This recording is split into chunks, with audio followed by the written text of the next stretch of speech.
पिछले साल आपको याद होगा जब हरियाणा, जम्मू कश्मीर, महाराष्ट्र और झारखंड में विधानसभा चुनाव था तो एक नारा खूब चला था कि बटोगे तो कटोगे। ये नारा किसी और ने नहीं बल्कि उत्तर प्रदेश के मुख्यमंत्री योगी आदित्यनाथ जी द्वारा दिया गया था, जो उस वक्त उन्होंने एक भाषण के दौरान दिया था। फिर क्या, उनके भाषण का यह हिस्सा और ये नारा बीजेपी के नेताओं ने जमकर इस्तेमाल किया। हालांकि केशव प्रसाद मौर्य ने कहा था कि ये नारा पार्टी का नहीं है बल्कि ये एक भाषण का हिस्सा है।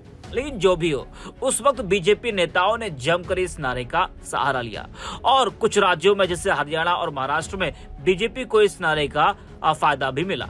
लेकिन देखा जा रहा है कि कुछ महीनों से ये नारा अभी शांत है। ऐसा नहीं कि चुनाव नहीं है, मिल्कीपुर उपचुनाव है, दिल्ली चुनाव है, लेकिन अभी इस नारे की गूंज सुनाई नहीं दे रही है। शायद बीजेपी सही समय का इंतजार कर रही हो। आपको बता दें कि योगी आदित्यनाथ के बटोगे तो कटोगे वाले नारे पर कॉमेडियन राजीव निगम ने तंज कसा है और एक्स पर लिखा है कि आजकल बटोगे तो कटोगे वाली आवाज धीमी पड़ गई है।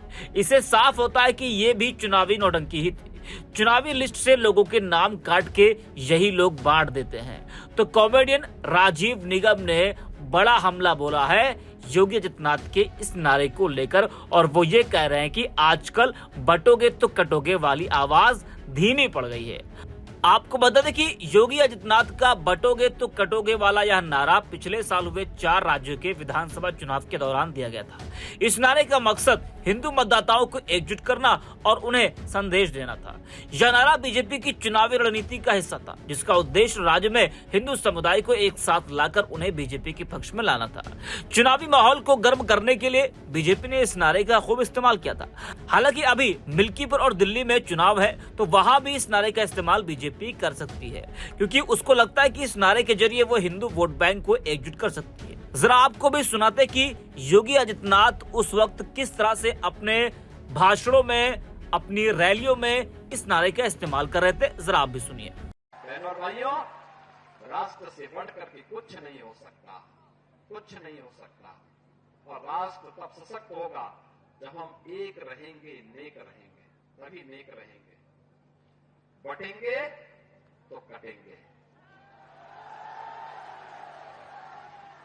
आप देख रहे हैं ना, बांग्लादेश में देख रहे हो ना,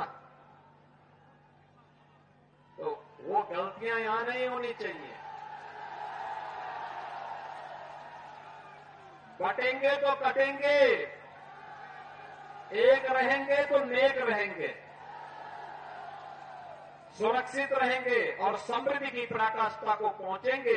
तो सुना आपने, योगी जी जहां जाते थे वहां वो कहते थे कि बटोगे तो कटोगे। उन्होंने इस नारे से देश की एकता अखंडता को भी कमजोर करने का प्रयास किया। विपक्ष ने कई आरोप लगाए कि बीजेपी बांटने के लिए ऐसे नारे लगा रही है। बता दें कि योगी आदित्यनाथ ने बटोगे तो कटोगे का नारा बांग्लादेश में तख्तापलट के बाद हिंदुओं पर अत्याचार के हवाले से दिया था। लगे हाथ प्रधानमंत्री नरेंद्र मोदी ने भी एक रहोगे तो सेफ रहोगे, एक रहोगे तो नेक रहोगे जैसे नारों की आड़ में योगी का ही खुला समर्थन किया था। उसके बाद विपक्ष बीजेपी पर और हमलावर हो गया कि बीजेपी देश को बांटने का काम कर रही है। योगी आदित्यनाथ के इस नारे पर कांग्रेस अध्यक्ष मल्लिकार्जुन खड़गे ने भी सीएम योगी को नसीहत दी थी। उन्होंने कहा था कि एक सच्चा योगी बटेंगे तो कटेंगे जैसी भाषा का इस्तेमाल नहीं कर सकता है। ऐसी भाषा आतंकवादी इस्तेमाल करते हैं। योगी आदित्यनाथ एक मठ के प्रमुख हैं। वो भगवा वस्त्र पहनते हैं लेकिन मुख में राम बगल में छुरी में विश्वास करते हैं। वही विपक्ष तो विरोध कर ही रहा था, साथ ही साथ बीजेपी के कुछ नेता और सहयोगी दल भी विरोध में उतर आए थे। अजित पवार जो एनडीए के सहयोगी दल हैं, उन्होंने कहा था कि ये यूपी नहीं है, महाराष्ट्र है, यहाँ ये नहीं चलेगा। वहीं और भी कई बीजेपी के बड़े नेता इससे दूरी बनाते दिखे थे। बीजेपी के कई बड़े नेता सीएम योगी आदित्यनाथ के इस नारे से किनारा कर चुके थे।